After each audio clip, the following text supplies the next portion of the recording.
Hello everyone! This time we will review on the different types of qualitative sampling. Please subscribe on my channel. We are now in chapter 3 of our subject, Advanced Qualitative Research Methods. So we are now in the collecting qualitative data and the data collection, a different sampling method for qualitative research.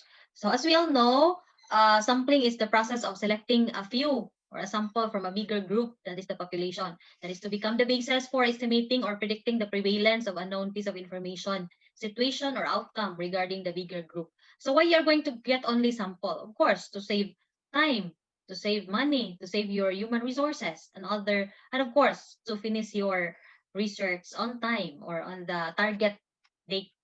So we have some common type of sampling for qualitative research. We have the very common convenience non-probability sampling. Convenience sampling, that is participants are selected because they are willing and available to be studied. We have also some snowball sampling. The researchers ask participants to identify other participants to become the members of the sample. So this is what we call as referral. Like for example, you study about LGBT, so you interview and then mangutana kaniya kinsay mo ika-refer nga same nimo og case. So that's snowball sampling. We have another type of sampling. We have the purposive sampling. This is my sampling method. Purposive sampling, that is sampling where the researcher select information-rich cases for study in depth. So that's according to Patton 2002. We have type of purposive sampling. Again, a convenient sampling, typical case sampling. So mga type na siya sa purposely sampling. Okay.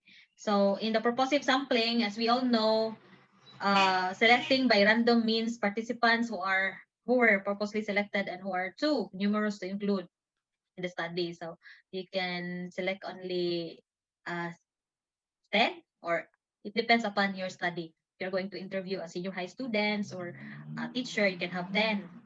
And the term there is adult saturation. If ang ika-9 or ika-7, same na og answer sa respondent 5, so pwede na kamo-stop.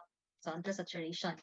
But the more respondents, the more accurate your, we have there what we call as napagyapon na si the bigger the range, the more we have, the larger the sample size, the more accurate the findings. Okay, so again, we have the type of purposely sampling. We have their convenience, available and likely to participate in the study. We have the typical case sampling. Researchers decide on the characteristics of typical individuals and select the sample to fit the characteristics of typical cases in selecting people or focus group. We have critical case sampling, that's the term. Researchers choose cases that they believe to be especially important because of the position they hold. Example, because their particular place within an organization, because they are especially well able to articulate a view like spokesperson for a medical charity. So that's critical. We have, for qualitative, there are lots of sampling method. We are going to consider only very common. So we have also type of qualitative sampling before the data collection and after the data collection. This before the data collection, you identify the sampling, other types of sampling before you gather the data set. So we have what we call as maximal or maximum variation sampling. So to develop many perspectives. So this one, here researchers in this maximal variation sampling, researchers identify cases with different characteristics to maximize diversity in the sample. So usually, to get the widest range of view possible. So this is the best done using quota method and iteratively. Example, refine your quota based on the emergent analysis. You may decide you need to investigate one group in more in-depth. Any common themes and emergent can capture the core experiences or view. So selecting participants based on diverse variation in order to identify common patterns. So ano siya maximum or maximal variation.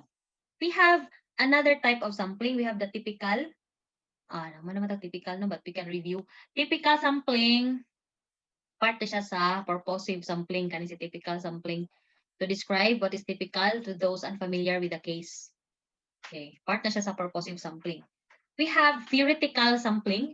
Part of the theoretical sampling, mga theoretical sampling ni siya si extreme case, napunta stratified, stratified purposeful, we have homogeneous criterion. So part na siya sa theory or concept sampling to generate a concept or theory. We have to describe a case that illustrates dramatically the situation. So theory, concept, sampling. Okay, so we have also homogeneous sampling to describe some subgroup in depth. So homogeneous siya. For the theoretical, kani siya mga theoretical sampling, here, sampling is directed towards making possible generalization about theoretical propositions, and new cases are selected for their potential in extending or testing emergent understanding. So part of it is extreme stratified homogeneous criterion. So in extreme cases sampling, mo siya ang unusual or special. Okay, see stratified, we are done with stratified. So purposeful, so selection based on subgroup. So kay stratified man ka, several cases at several level of variation. We have homogeneous sampling, part ni siya sa theory. Kani si homogeneous. Selecting participants who are very similar in experience, so perspective or outlook to produce a narrow sample and make collection and analysis simpler. So we have there homogeneous. Then we have the criterion not found in the diagram, but here, criterion sampling, selecting all cases that meet some criteria or particular characteristics. Example here, students who have retained for 2 consecutive years, kanang mga female administrators with more than 20 years of experiences. Okay, those are before the data collection. We have also after the data collection. After the data collection started, so nakitaan lang nimo, pag-gather nimo, naman ko yung other type of sampling. So what is the intent? So first, we have opportunistic sampling to take advantage of whatever case unfolds. Na siya na-unfold, na siya itawag opportunistic sampling. Na siya cases na unfold. So selecting participants based on taking advantage of unexpected situation. Okay, during your data gathering, na kay nakitaan. Okay, and then we have confirming or disconfirming. So to explore, you confirm or disconfirm the case. So this one, selection of participants to look for variation or exceptions. Confirming cases are selected to confirm pattern. Themes or meanings found in the previous cases, or i-disconfirm nimo, cases are selected because they are believed likely to disconfirm previous findings. So pag study nimo, di mo dito tinuod. So mo ni siya ang real. So mo na siya ang disconfirming or confirming sampling. We have also the snowball. We discussed already this one, to locate people or sites to study. So mo ni siya ang very common qualitative sampling.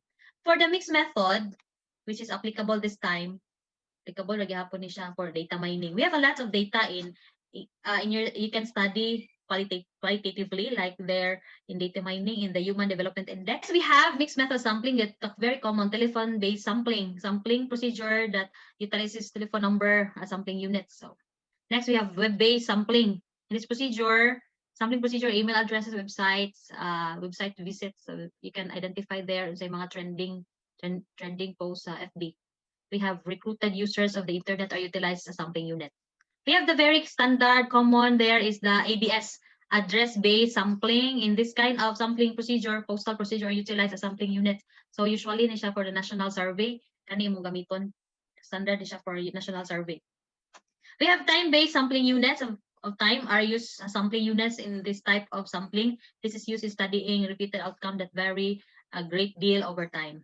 Okay, like karon last year ang COVID-19 cases different siya sa karon.